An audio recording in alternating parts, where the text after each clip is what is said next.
عزیز میخواهید غرم با پورگی تماشا کنید، پس این هوا را به رفیقان دوستانی خود فرستونید تا که مردمی که در رشت زمین خدمت کردگیان، مهنت کردگیان، زندگی کردگیان تماشا کنید این هوا را. خدا نگهبانتون. دوم ته هوا. لا اله الا الله محمد رسول الله، لا اله الا الله محمد لا اله الا الله محمد پروردگار بنده را بخیر رحمت سلامت باش. دائما با پلان ان شاء الله عیسی بگرده.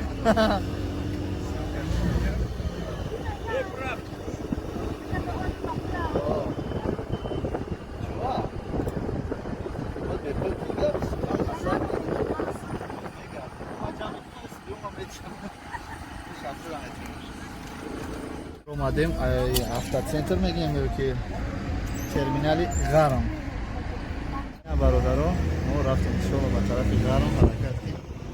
گوشت ان شاء الله که با پورگی غرم تماشا میکنیم خدا بعد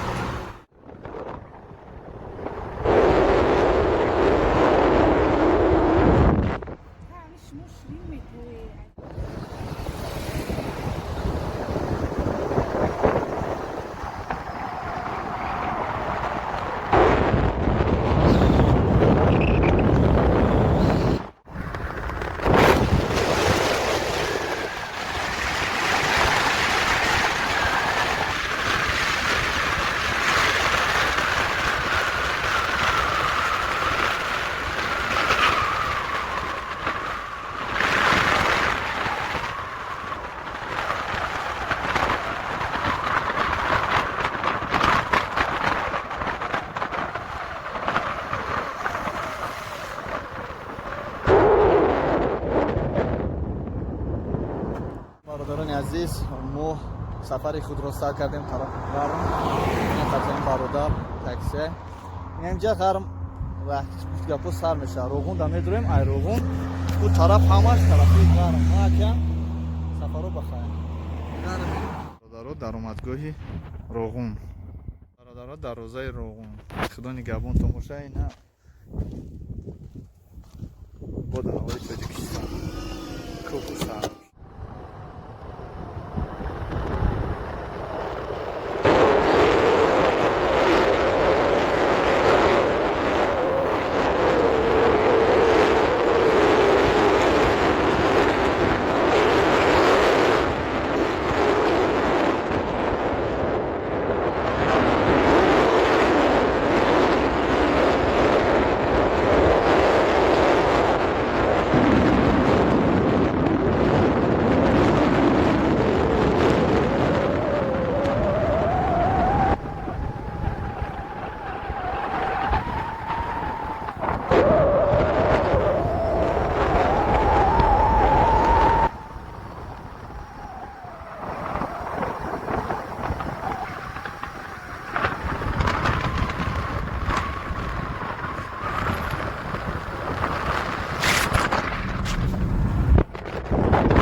ова бин шаршарара бин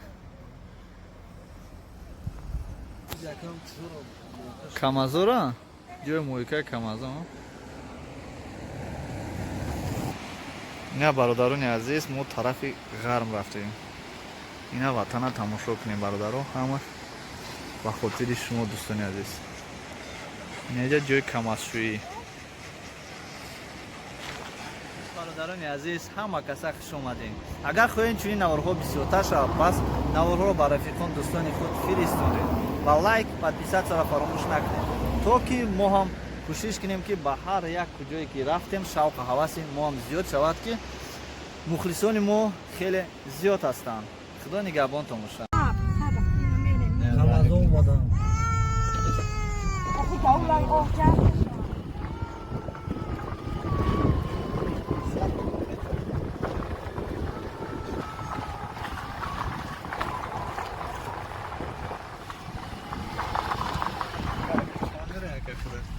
دایره چند کیلومتر هم خیلی راه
азиз дӯстони ман сичироғ ин ҳамон роғоне асте ки ҳамаи мо саҳмияи худро гузоштаем. Ина бародаро ободиш, пешравиш, дамбаш, овуш ҳамаша тамошо кунем дӯстони азиз. Ина бародаро тамошо кунем баҳри кабуд.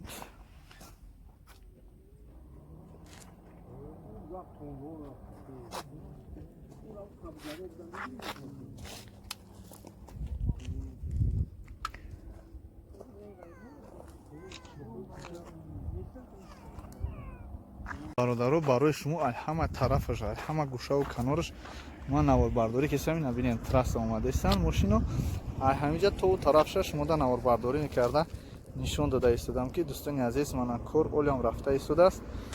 ина ободиш хеле то касе ки надидааст марҳамат тамошо кунед дӯстони азиз. ина бародаре ки имрӯз моро мошин қатъи овардааст аз ялдмиҷа ин бародаре бародаро иҷо мехезад серавно то куҷора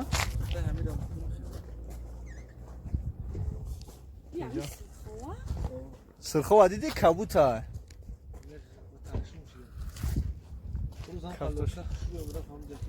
ам лоткор часня он лоткор хушмазе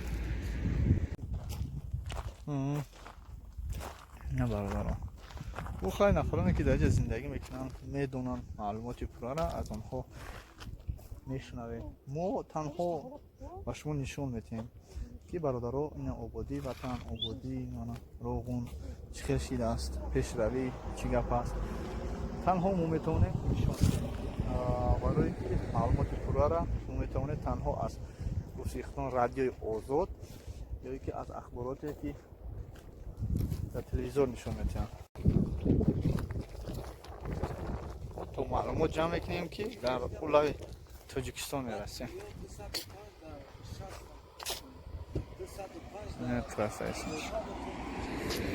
инҷо дачҳо будем.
فقط همون چی در کار میکنن تو بردار ما فکر میشه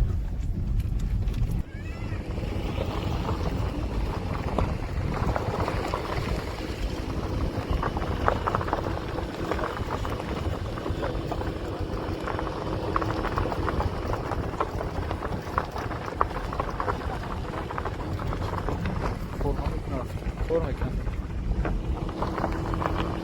باید معروف کن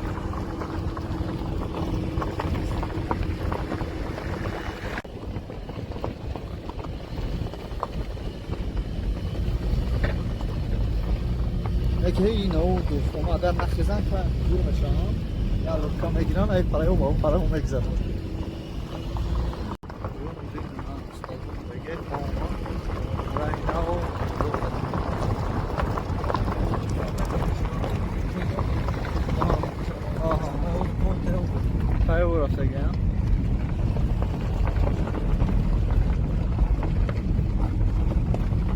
کیلومتر انتریان راهی که بیست میریم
гарм қалаи сир қишлоқи шилонакаем мактаби рақами 12 доштааст.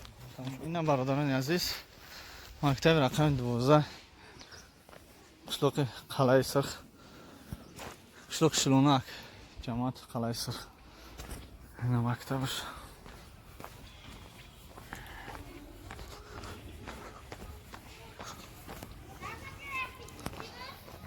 ина мактабша тамошо кунед.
شما حاجی من خدمت کنم واسه همه ذکر الله ذکر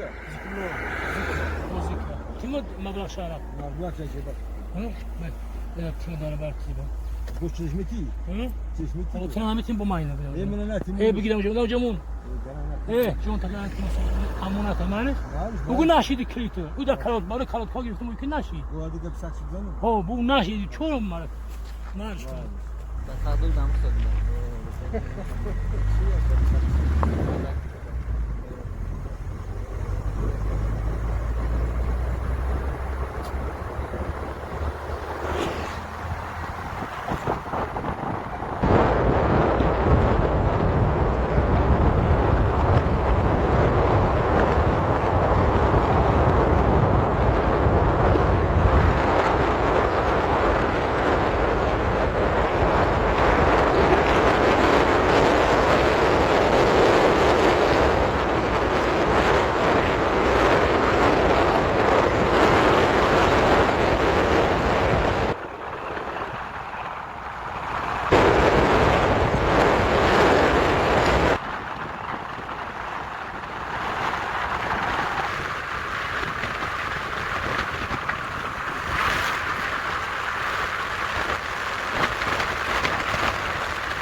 لباید حضرت این اومد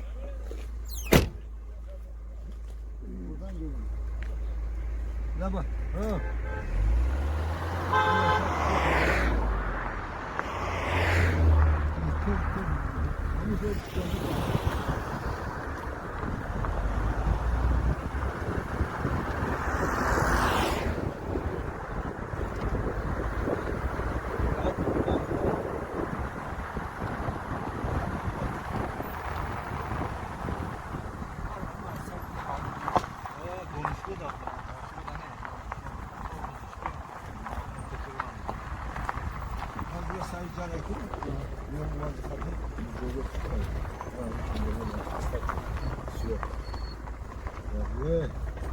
Geliyor.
عزیز سلام دوستان عزیز سلام از شهر غرم.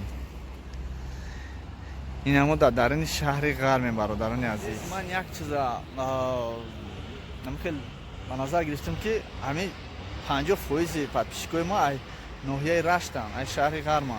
لیکن یکم تشنه نوشتن که هر کی غرم برای مقصد لایک نه ببینیم غرم یکم تش و یو 100% میدونستن که ما تاجیکستان کیومم غرم میرم و همین خاطر شاید که و یو بریم بودم و همین خاطر نگفتن که برادر غرم برای غرم تماشا کنیم.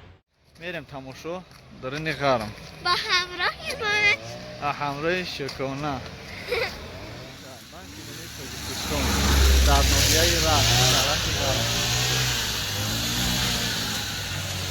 امانت بانک است. امانت بانک ناحیه رشت شهرک غرم. افشیده چه؟ ها؟ اونجا افشیده چه؟ اون پرا رو میگم. این مید کالج ها رو پرمون. کی گفت که؟ این اینا مید کالج میگن. مید کالج ناحیه رشت در شهرک غرم درون شهر غرم. بالاتر میریم بزرگ. حالا خیلی بالاتر میرم. این اینجا قصر فرهنگ شما. من جو در چی مودم رسم کشته بودم. رسم های بهترین در رسم های بهترین کی گیری با یکم جورا؟ یکم جورا کی گیری؟ چی؟ یکم جورا کی گیری؟ جا ندادم پول دادم. کی دا پول دادم؟ دو طبقه دادم. چند پولی؟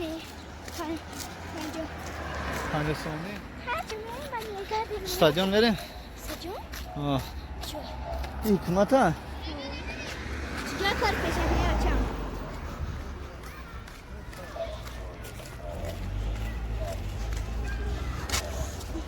پوچتا بودم پوچتای ناحیه رشت پوچتا آه اینجا پوچتا بود اینجا نه دیگه گیرد کن اینجا بود یا پویون بود پوچتا این اینجا حکومت شه. عزیز میخواید غرم با پراگی تماشا کنید پس این هوا رو با رفیقان دوستانی خود فرستونید تا که مردمی که در رشت زمین خدمت کردگیان مهنت کردگیان زندگی کردگیان تماشا کنین این هوا را. خدا نگهدار دوستان عزیز همه کسا تماشا کنین حکومت قهرمان تاجیکستان. قهرمان تاجیکستان. ای همه بیرقی که در تمام منطقه تاجیکستان ما گشتیم خورترینش انمی بوده است. ای همه پست. بعد تمام دولتایی که همو شهرهایی که ناحیه‌ای که ما رفتیم از همش پست‌ترینش همین ناحیه در بیرق. انا دیگر ناحیه‌ها دیدیم خیلی بلند است. یا شاید که این در بلندی باشد با هم خاطر. این ای بانک اسخات قسم‌های احتیاطی لیمپوپو مرکز خدمت رسانی و ویلون چایخانه بالای آب اینا پوچتا ای طرف ده او پوچتا نبده دومای پوچتا انا اینجا این اتقا میره خیلی انجام در این همون رایون های اینجا رو پوچتی و اینجا مغازه ظریفی خوراکوری این چایخانه بالای آب اینه بزرگ میریم بزرگ پیتزا میفروشن. پیتزا؟ جای پیتزا اینجا جای پیتزا بودن جای پیتزا فروشی بودن چایخونه بالای او در اینجا نمیدونم اینجا یک چایخونه دیگه میشه وقتی کنم باز طرف بازار غرم بازار بالا بازار پایین هم داره؟ زشتم پیش گفتم یادتون باز میریم بازار تا بیا بدن بازار بالا بریم چه؟ همه چیز میش میگن میکشی عثمان دا بان میکشی میکنن این دلانوی غرم یک سمان درین بازار شد آه درین بازار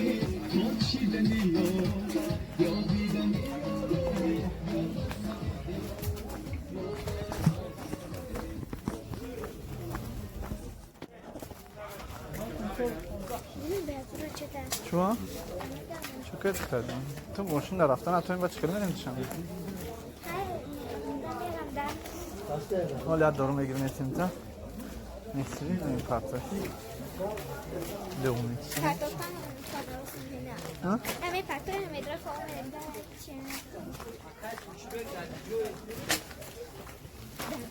نه با آنها آه فکر نمی‌کنم اتم که دندان تمیزه نه بگی تو آه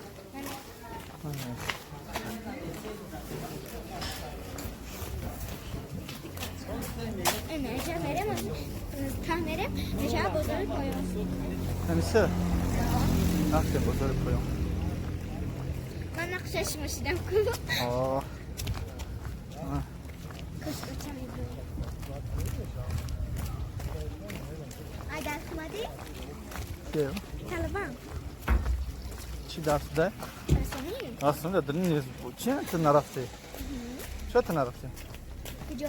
اصلا رفتم امروز رفتی سهر میره تو؟ مرغای ایرانیه یا؟ ها اوجین زبط؟ برام خیلی شیاد خرید پوشش شد. چی اسم ده؟ پیاز یوکسش بزن؟ سازو خرم میتونی ای پگامونو شهر بود. یه گریلا اینه گریلا هم پوچه اما سبایش که اینه نینجارو پارو یعنی حکماته اینجا که پوچه هم هسته رفتم ندارم نکه خونه فقط سهری میرم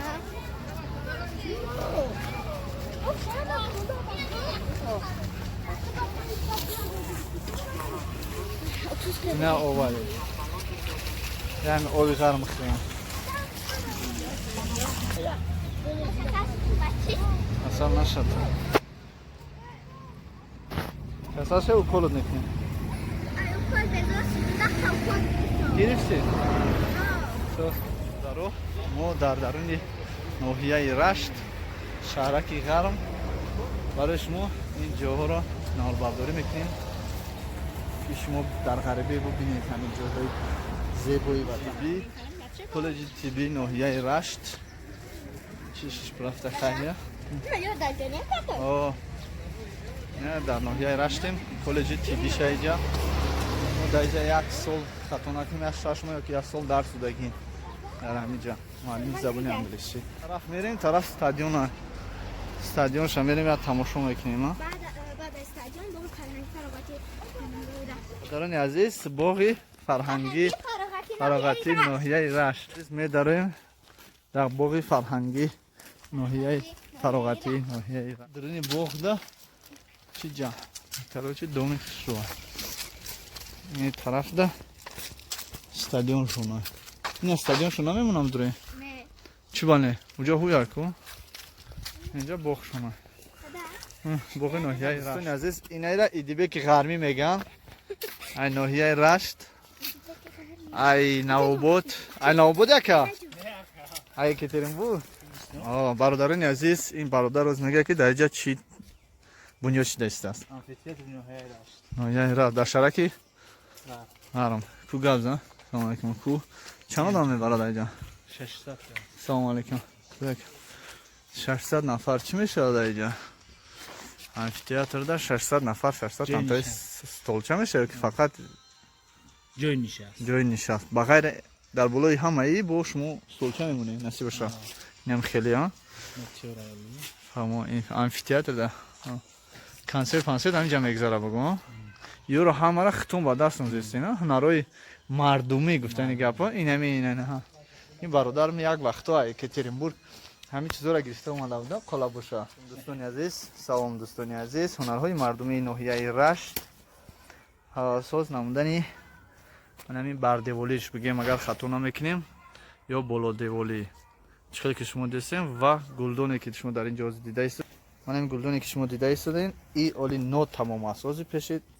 یک تاش میریم که با پورگی تمام شده است این دوستان عزیز چخیلی که شما دیده ایستادین این علاقه با پورگی تیار شده است رنگ بور کردگی و علاقه در نشده گل شوندگی این در دیوال چخیلی که شما دیدین این دوستی ما در ناحیه رشت چنین رسم ها چنین دیوال ها رو زیبا میکنه برای هر نفری که خواهشمند است این جایی که شما دیدین آمفی‌تئاتر این برادر ما با پررگی خود اون کس در اینجا сами худро гузоштааст дар ноҳияи Рашт ва ин деволое ки шумо дидаистед мана ин оли нот тамом аст, лекин ҳамино худашон кардаистанд. Мана усто аллакай давом додаистанд. Ино бояд анами хел шаванд ҳамҷо. Ҳамон хел ва гулоб шояд ки фарқ кунад. Дӯстони азиз, ба кадоми шумо агар дар кор бошад заборое ки шумо дида истодем дар инҷо, мана хел боло деволо, агар барои шумо лозим бошад, марҳамат ба номерҳое ки дар болои экран мегузорем, шумо занг занед. Албатта манем чанд намуди ҳам хел кӯзаҳои барои гул ҳаст, гулдон. Мана ино, мана инҷа бо як чандтаи дигар метавонед занг занед, заказ кунед. Танҳо дар ноҳияи Рашт метавонед ки аз дигар ҷоҳам занг занед, албатта омада барои шумо хизмат мекунад бародари мо. Ва заборҳои якчанд намуд заборе ҳаст ки дар оянда шояд ки мо ягон рӯз омада заборҳоро наварбардорӣ кунем. Бассейн дора, бируни боғи ноҳияи Рашт бассейн дора. Дар тобистон обуд мекунанд, дар зимистон футбол. Стадиони калонам дорам. Ҳана иҷозат боша, агар медонем сиём пеш мекунем, набоша. Ҳайвони азиз, ина ноҳияи Рашт да бохшда биромадем. Стадион шайна бинед. Ай боло, ба як вақти дигар меем ба ҳазур наварбардорӣ мекунем. Ина тозагии района бинед. Ина ҷубуракошон. Навардаро Коммерцбанк Tajikistan кӯзара бинед. Дӯстони азиз, ай тараф бо як бори дигар наварбардорӣ мекунем дар ин района, то ки бинем ҳана тоуса бинем. Тоуси ноҳияи Рашт азиз, ин магазине ки тамоми намуди велик дар инҷо савдо мекунанд ва чизои лавазимоти хона. Стадиони рақами 1. Ин стадиони мактаби рақами 1. Ина дӯстони азиз.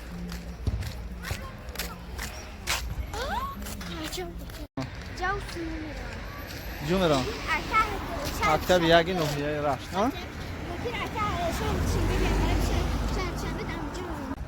Эу шагирон картона. Муддат кадам. Муддат кадам. Крутов, кана надо як крутов.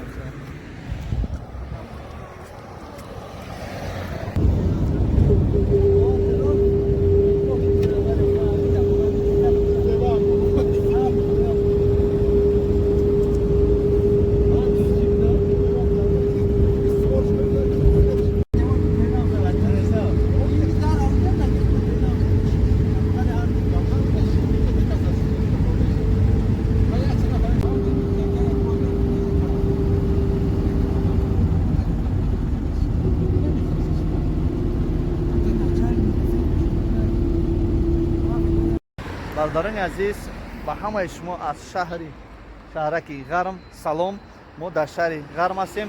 Дар канали Я Таджик САНБОЙ.ТВ ки терем буд, тамоми минтақаҳои шаҳраки Гармро, ноҳияи Рашта, аз худи айдрини шаҳри Душанбе сар карда то ҳамин дирна танҳо дар канали мо мебинед. Рахша наводҳои моро интизор бошед ва ба дигаро ҳам фиристонед, то ки онҳо ҳам бохабар шаванд. Ина рафтем дӯстони азиз, пиёда. Мо ҳар минтақае ки равем аз рӯи ҳурмати эҳтиром ва барои наворбардорӣ кардан беҳтарин навор барои шумо пиёда мегардем, то ки шумо ҳам бародаро бубинед беҳтарин наворҳоро, беҳтарин минтақаҳоро тамошо кунед.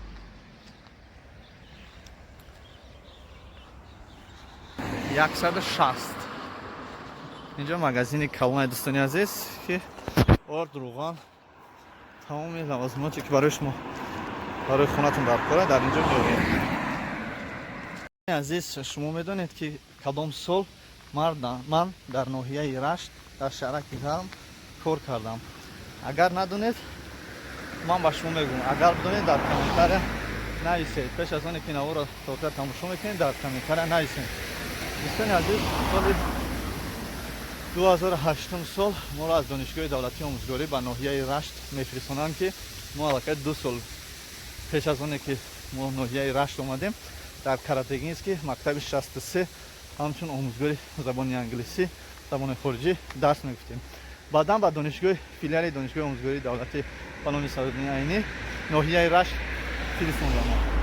وقتی که 2008 2009 هم در دانشگاه درس می‌دیم و هم در کالج طبی ناحیه رشت. در اومدگاه شهرک غرم از اینجا سر میشد. автовокзалش من اینجا چیکار که شما دستین ماشینا همین سرشوی شده автовокзал شای جایی که ماشینای شهر میرم هم جای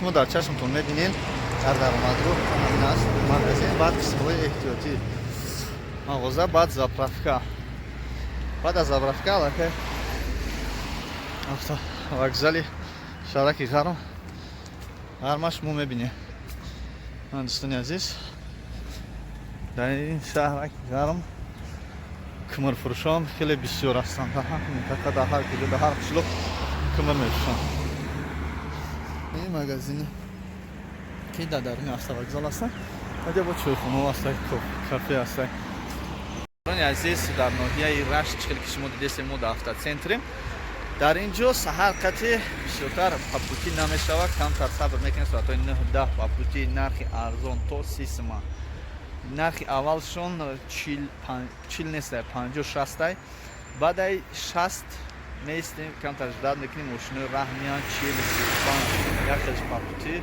хеле арзон мебаранд тонбаре дар кадом минтақае ки набошем фреб нахӯрен эҳтиёт кунед сабр кунед то ки якум боре ки шумо меен ай 70-80 мекапанд 70-80 сомон мекапанд киёзи барф нест тамоман барф нест дар тарафи ноҳияи рашт ба ҳамин хотир дӯстони азиз бояд нарх арзон бошад яки таксиҳои пастарини қимат мегӯянд дӯстони азиз вақте ки як-ду одам мегирад ҳамин таксиҳо нарха фарқ мекунанд ёки одам нашавад шанбе якшанбе бинед тамоман рашт ғарм кор намекунад ҳама ҷо кор намекунад ба ҳамин хотир дӯстони азиз нарх камтар қимат мебардоранд одам намеванд камтар меистанд ва нарх камтарин мезананд мо сабр мекунем иншоалло ки арзонтар менем